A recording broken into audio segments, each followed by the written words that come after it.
Top up YouTube channel पर आपका स्वागत है। आज हम डिस्कस करेंगे CITS स्टूडेंट है, मैकेनिकल ऑल ट्रेड है, मैकेनिकल में जितनी भी ट्रेड है उनके लिए WCS ग्रुप 3 है, उसका लेवल फर्स्ट एंड सेकंड है, दोनों डिस्कस करेंगे। इसमें ज़्यादा कुछ नहीं है और ये जो फर्स्ट लेवल से ही जो क्वेश्चन पूछे जाते हैं वो एग्ज़ाम में जितने भी फर्स्ट लेवल है, ग्रुप 1 है, ग्रुप 2 है, ग्रुप 3 है और ग्रुप 4 है, वो इन्हीं से पूछे जाएंगे और इन्हीं को तैयार करना है। तो सेकंड ग्रुप में हाई लेवल क्वेश्चन है तो वो क्वेश्चन नहीं देंगे, ज़्यादातर नॉर्मल क्वेश्चन ही देते हैं।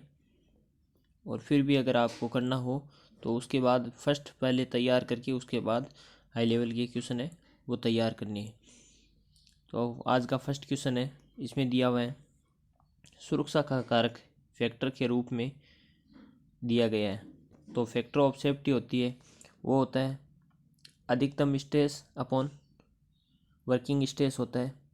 तो इसके अंदर दिया गया है maximum stress upon designation stress है, डिजाइन तनाव एंड न्यूनतम तनाव और अधिकतम तनाव है, डिजाइन तनाव और अधिकतम तनाव है, और अधिकतम तनाव और न्यूनतम तनाव है। तो इसका जो करेक्ट आंसर है वो फर्स्ट ऑप्शन है, वो करेक्ट होगा।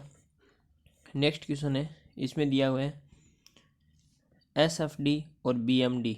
SFD और BMD का कॉन्ट्रेफ्लेक्चर्स के बिंदु का एक महत्व है, वह बिंदु जहां बेंडिंग मोमेंट अपने संकेत बदलता है। तो इसके अंदर क्या होता है कि ये हमारा एक होता है जिसके अंदर ऐसे होता है,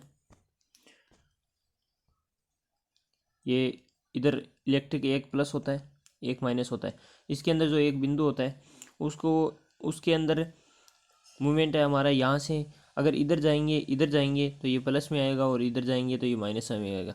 जिसमें चाहे प्लस से माइनस में जाओ चाहे माइनस से प्लस में जाओ, तो एक बिंदु वो आता है, वहाँ आता है जो आता है उस बिंदु पर ये प्लस से माइनस हो जाता है और माइनस से प्लस हो जाता है।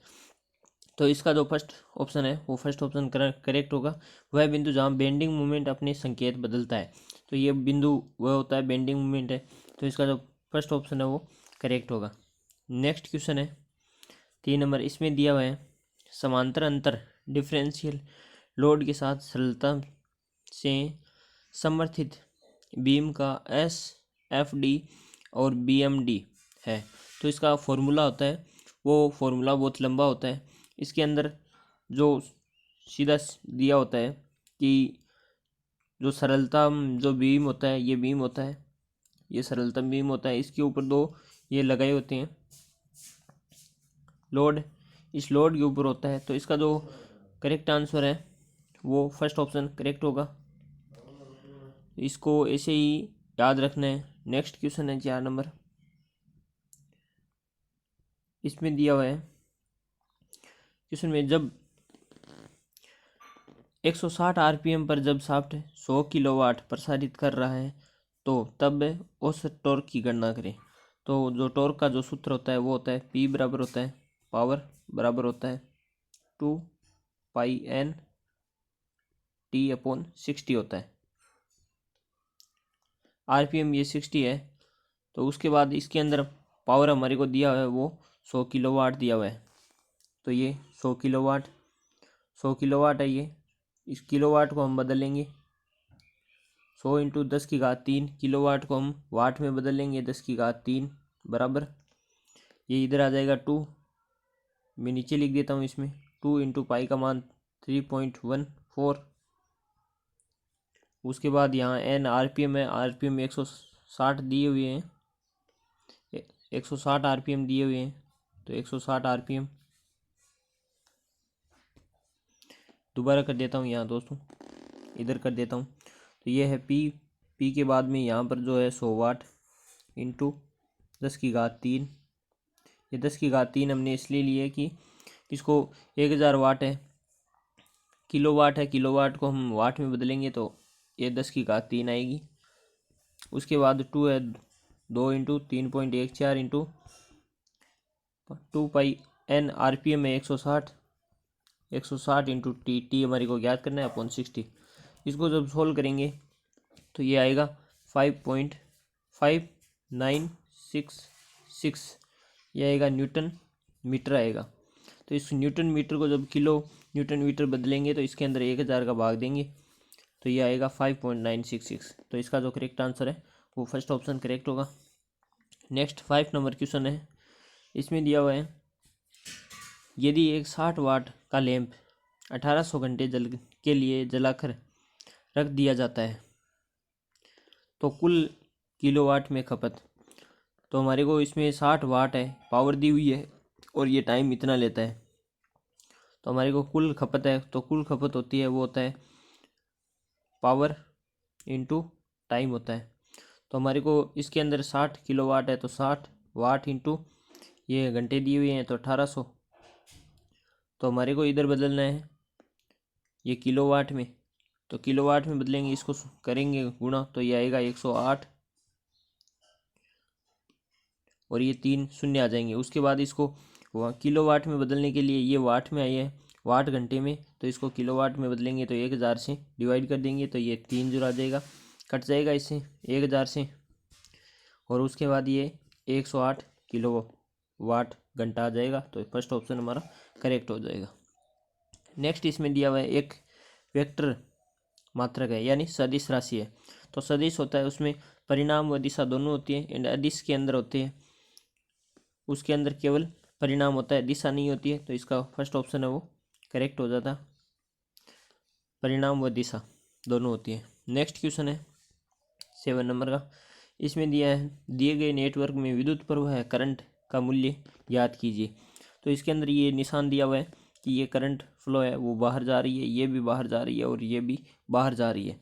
तो इसके अंदर क्या होता है कि करंट का जो फ्लो होता है वह first current plus second current plus third current है, ये बराबर होता है किसके, अंदर जाने वाले और बाहर जाने वाले की। तो हमारा जो ये सारे ही हैं वो बाहर जाने वाले हैं, अंदर जाने वाला है वो 0 है करंट हमारा। तो इसके अंदर हमारा को I3 का मान हमारे को ज्ञात करना है। तो I3 का मान हमारे को हम I3 यहीं लिख देते हैं, I3 बराबर, और इसका जो मान दिया हुआ है I फर्स्ट का और I सेकेंड का वो दिया हुआ है 2 एम्पियर प्लस 4 एम्पियर दिया हुआ है। तो इसको जब ये 0 है इधर इसको उधर ले जाएंगे तो ये -6 आ जाएगा। तो इसको जो करेक्ट आंसर है वो -6 एम्पियर होगा। नेक्स्ट क्वेश्चन है। इसमें दिया हुआ है आयरन कार्बन आकृति में दिखाया गया है कि निम्नलिखित संयोजन में किसका तापमान सबसे कम है। तो इसके अंदर सीधा दिया गया है, ये हमारे को इधर टेम्परेचर दर्शाया गया है और इधर ये जो कार्बन की प्रतिशत मात्रा है वो दर्शाई गई है। और इसके अंदर हमारे को फर्स्ट ये यहाँ पर ये है, ये फेराइट दर्शाया है, ये फेराइट है, ये सीमेंटाइट, इसका तापमान दिखाया है। यहाँ पर 2 नंबर ये बिंदु है, इसमें फेराइट और सीमेंटाइट है, और इसमें लिक्विड एंड सीमेंटाइट, फर्स्ट में हमारे को लिक्विड एंड सीमेंटाइट दिखाया गया है। तो ये हमारा लिक्विड एंड सीमेंटाइट यहाँ पर हो गया और इसका जो बिंदु है वो यहाँ पर है। तो इसका जो करेक्ट आंसर है वह हमारा सबसे तापमान कम है वो फेराइट एंड सीमेंटाइट, जो सबसे नीचे है वो उसका तापमान कम है और जो सबसे ऊपर है लिक्विड एंड सीमेंटाइट है उसका तापमान सबसे अधिक है। तो इसका जो करेक्ट आंसर है वो फेराइट एंड सीमेंटाइट होगा। सेकंड ऑप्शन हमारा करेक्ट हो जाता है। नेक्स्ट क्वेश्चन है। इसमें दिया हुआ है लचीलेपन के क्रम में लचीलेपन के कम मापमान वाली सामग्री है। ऑप्शन है तांबा है, लोहा है, टाइटेनियम है, एल्यूमिनियम है। तो इसका जो करेक्ट आंसर है वो होगा एल्यूमिनियम। एल्यूमिनियम में सबसे कम लचीलापन होता है। वैसे एल्यूमिनियम लचीलापन ही होती है, लेकिन इन कॉपर से, लोहे से एंड टाइटेनियम से इतनी ज़्यादा लचीलापन नहीं होती है। नेक्स्ट क्वेश्चन है कच्चे लोहे के गुणों में शामिल नहीं है, यानी कास्ट आयरन में कौन सी प्रॉपर्टी है वो पाई जाती है, गुणों में शामिल है। इसमें बोला है कि नहीं है, गुणों में है। कास्ट आयरन में होती है कठोरता, तो कठोरता हमारी नहीं पाई जाती है। भंगुरता, कील बनना, कील भी हम नहीं, और कार्बन सामग्री। तो इसका जो करेक्ट आंसर है वो हमारा, इसमें तो दिया हुआ है कि ये भंगुर होता है, ये सही है। इसके अंदर हमारे को पूछा है कि कौन सा कास्ट आयरन के गुणों में शामिल नहीं है, तो इसके अंदर कील भी हम कास्ट आयरन की बना सकते हैं। और कठोरता होती है उसमें, कास्ट आयरन में है वो कठोरता नहीं होती है। तो जो इसका जो करेक्ट आंसर है वो ये होना चाहिए कि भाई ये कठोरता नहीं होता है, क्योंकि कास्ट आयरन होता है वो ब्रिटल होता है, कठोर नहीं होता है। तो ब्रिटल होता है। तो दोस्तों अगर एग्ज़ाम में पूछें तो ये ऑप्शन, सेकंड ऑप्शन करके आना है, लेकिन इसके अंदर है कि हमारा कठोरता नहीं होती है, ये ध्यान में रखना है। और एग्ज़ाम में यही ब्रिटलनेस ही करके आना है ताकि क्वेश्चन रॉन्ग ना हो, क्योंकि डीजीटी है ये, जो इसमें दिया हुआ है वही उसको करेक्ट आंसर मानती है। नेक्स्ट क्वेश्चन है, इसमें दिया हुआ है समांतर व्यवस्था से जुड़े होने पर F 10F 15F और 20F में 3 कैपेसिटर की समतुल्य धारिता कितनी होगी। तो इसके अंदर जो कुल कैपेसिटर की समतुल्य धारिता होती है उसका योग होता है। तो इसका हम सब का योग करेंगे 10, 15 और 20 का, तो ये आएगा 45 से F आएगा। तो इसका जो करेक्ट आंसर वो 45 होगा। नेक्स्ट क्वेश्चन है, इसमें दिया हुआ है 10 वाट बिजली प्रति जूल प्रति सेकंड में कितना के बराबर होगी, किसके बराबर होगी। तो हमारा जो 1 न्यूटन होता है वह होता है केजी मीटर प्रति सेकंड स्क्वायर होता है। तो ये हमारा न्यूटन होता है, और न्यूटन मीटर होता है वह हमारा जूल होता है, और जूल होता है और वाट होता है ना, वाट बराबर होता है जूल प्रति सेकंड होता है, वो वाट होता है। तो हमारे को जूल प्रति सेकंड है, जूल प्रति सेकंड में दिया हुआ है, तो 1 वाट बराबर होता है वो 1 जूल प्रति सेकंड के बराबर होता है। तो इसके अंदर हमारे को 10 वाट दिया है, तो 10 जूल प्रति सेकंड है। इसका जो करेक्ट आंसर है वो 10 जूल प्रति सेकंड होगा। नेक्स्ट 13 नंबर क्वेश्चन है, इसमें दिया हुआ है इनवार स्टील में थर्मल विस्तार लगभग 0 गुणांक है, इसमें खाली स्थान है। इनवार स्टील में 8% निकल होता है, 18% निकल और 8% गिलेट होता है। ये भी हमारा इनकरेक्ट हो जाता है। 18% निकल, ये भी इनकरेक्ट, निकल होता है जिसमें 36% निकल होता है, उसमें निकल की मात्रा होती है, वह हमारा इनवार स्टील होता है जिसमें 35 से 36 निकल होता है वह। और करेक्ट आंसर इसका सी ऑप्शन हमारा करेक्ट हो जाता है। नेक्स्ट क्वेश्चन है 14, इसमें दिया हुआ है जिंक का प्रमुख अयस्क ब्लेंडी है। तो जिंक का अयस्क होता है वो ब्लेंडी होता है, जो जिंक सल्फाइड बनाता है, जिंक सल्फेट बनाता है, और जिंक कार्बोनेट बनाता है, जिंक बाइकार्बोनेट बनाता है। तो इसका जो करेक्ट आंसर है वो जिंक सल्फाइड बनाता है। एल्यूमिनियम का जो अयस्क होता है वो बॉक्साइट होता है। टिन का होता है कैसेट्राइट या टिन स्टोन होता है, और जिंक का ब्लेंडी या केलेमाइन भी होता है। नेक्स्ट क्वेश्चन है, सामग्री को 550 डिग्री सेंटीग्रेड पर अपनी शक्ति को बनाए रख सकती है, उसे कहा जाता है। सेरेमिक कहते हैं, रिफ्रैक्टरीज कहते हैं, धातु कहते हैं, धातु कहते हैं। तो इसका जो करेक्ट आंसर है वो होगा रिफ्रैक्टरीज। नेक्स्ट है, इसके अंदर यह है वास्तविक संपर्क के बिना लेकिन इसके विद्युत चुंबकीय विकिरण को मापकर उच्च तापमान मापने के लिए एक उपकरण है, क्या है। तो हम हाई टेम्परेचर मापने के लिए प्रयोग करते हैं, वो करते हैं पायरोमीटर, और जो थर्मामीटर है वो नॉर्मल टेम्परेचर के लिए करते हैं, और हाइड्रोमीटर का प्रयोग हम द्रव्यों का घनत्व मापने के लिए करते हैं। नेक्स्ट क्वेश्चन है, इसमें नीचे दिए गए आंकड़े में क्या दिखाया गया जो न्यूटन के नियम का एक उदाहरण है। तो ये हमारे को फिगर दिया गया है। तो इसमें ये गाड़ी है वो टकरा रही है, तो हमारा न्यूटन का फर्स्ट नियम है जड़त्व का नियम, जिससे ये व्यक्ति है वो बाहर की ओर आ जाता है। तो इसका जो करेक्ट आंसर है वो फर्स्ट होगा, न्यूटन का फर्स्ट नियम है जड़त्व का नियम। और सेकंड नियम होता है वह होता है, और तृतीय नियम होता है वो होता है क्रिया प्रतिक्रिया का नियम होता है। और सेकंड नियम होता है वे संवेग में परिवर्तन की दर का नियम होता है। नेक्स्ट क्वेश्चन है 18 नंबर, इसमें दिया गया a measuring cylindrical connecting some water stand on a scale plane. A solid ball is allowed into the water. The water level raised in 30 cubic, यानी वाटर का जो लेवल है, और इसके अंदर क्वेश्चन में हमारे को जो वाटर का लेवल है वो 30 है, यानी इसकी वॉल्यूम जो दी हुई है वो 30 सेंटीमीटर क्यूब दी गई है, और इसका जो वज़न दिया गया है वो हमारे को 100 ग्राम दिया गया है मास। और इसके अंदर सेकंड ये हमारे को दिया गया है, इसमें जो एक बॉल डाली गई है इसका जो वज़न है वो इसे 40, इसकी जो आयतन दिया गया है वो इसका आयतन बॉल के डालने से वॉल्यूम बढ़ जाता है, तो ये 40 सेंटीमीटर हो जाता है, यानी 10 सेंटीमीटर बढ़ जाता है। और इसका जो वॉल्यूम है वो 80 है, ये 180 ग्राम हो जाता है। तो इसके वॉल्यूम में हमारे को पूछा है डेंसिटी घनत्व क्या होती है, तो डेंसिटी घनत्व बराबर होता है, वो होता है मास अपॉन वॉल्यूम होता है,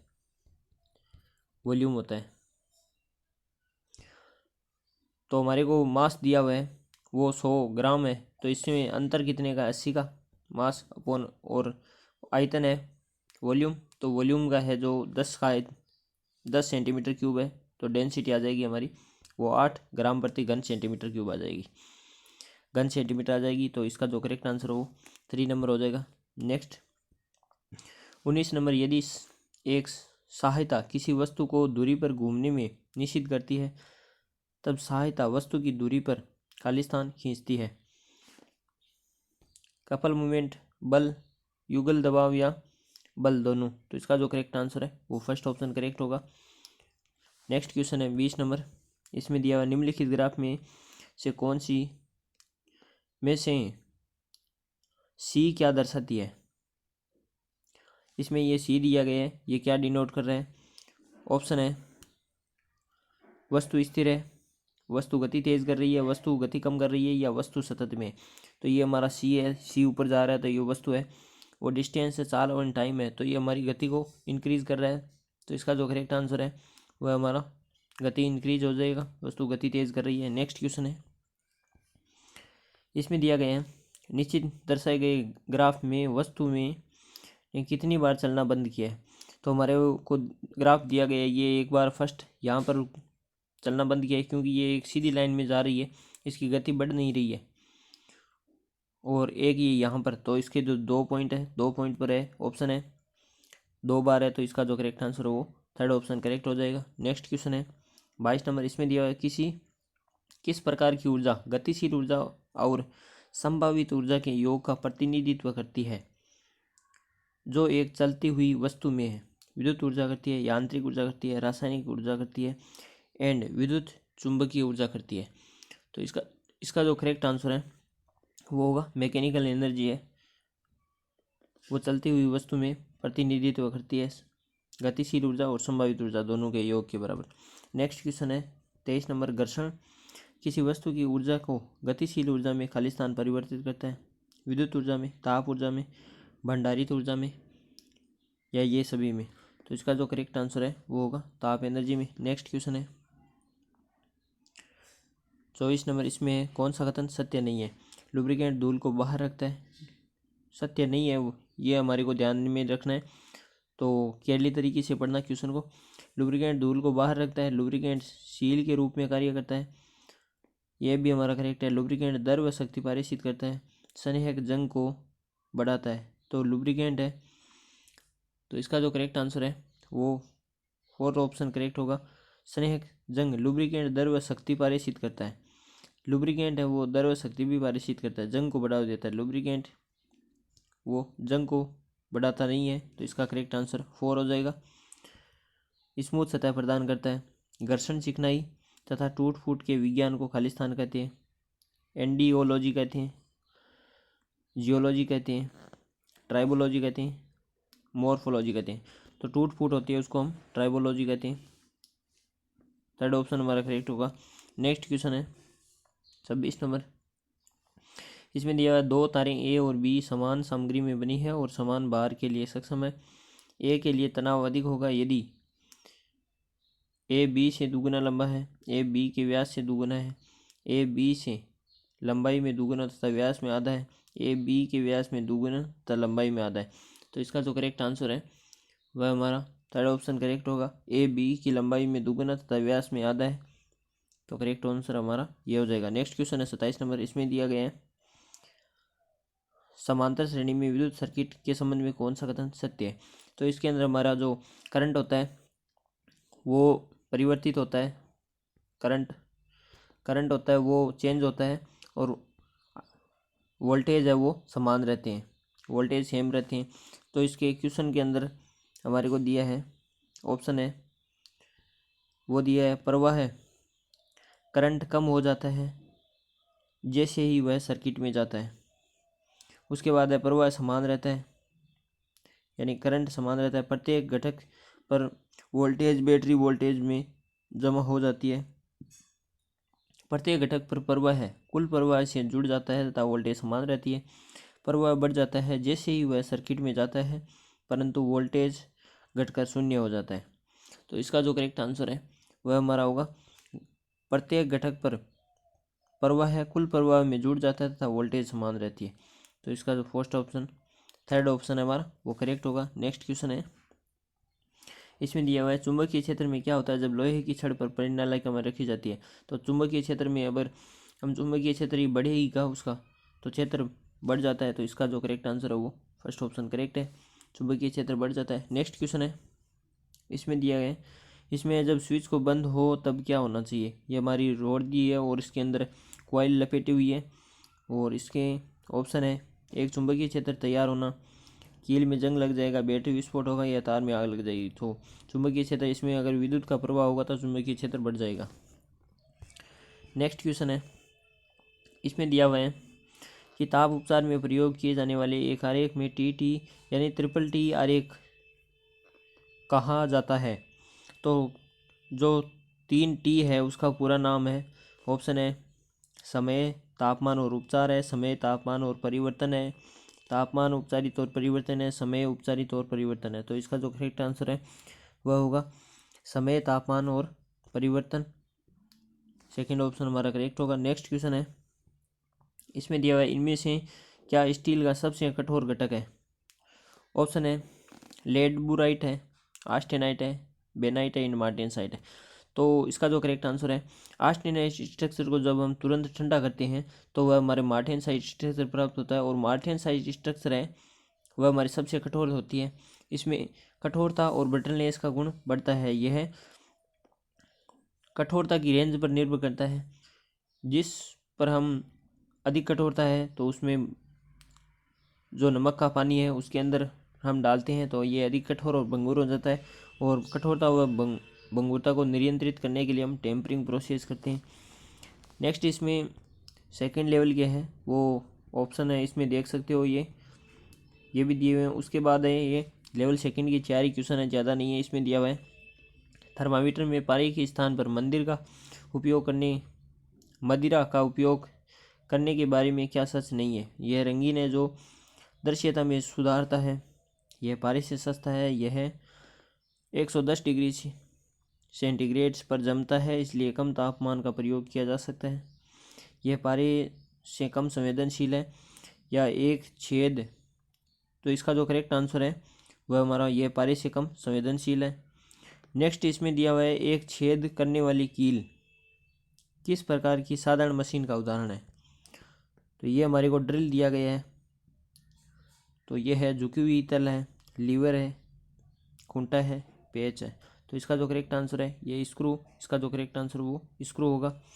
नेक्स्ट क्वेश्चन दिया हुआ है एक बेल्ट ड्राइव में बेल्ट सर्कन यानी स्लिप क्रिप है, क्रिप दिया हुआ है, इसमें सर्कन दिया हुआ है लेकिन क्रिप दिया हुआ है, क्रिप के कारण है। ऑप्शन है चरखी की सामग्री है, बेल्ट की सामग्री है, चरखियों का असमान आकार है, बेल्ट पर कसी और ढीली असमान तनाव है।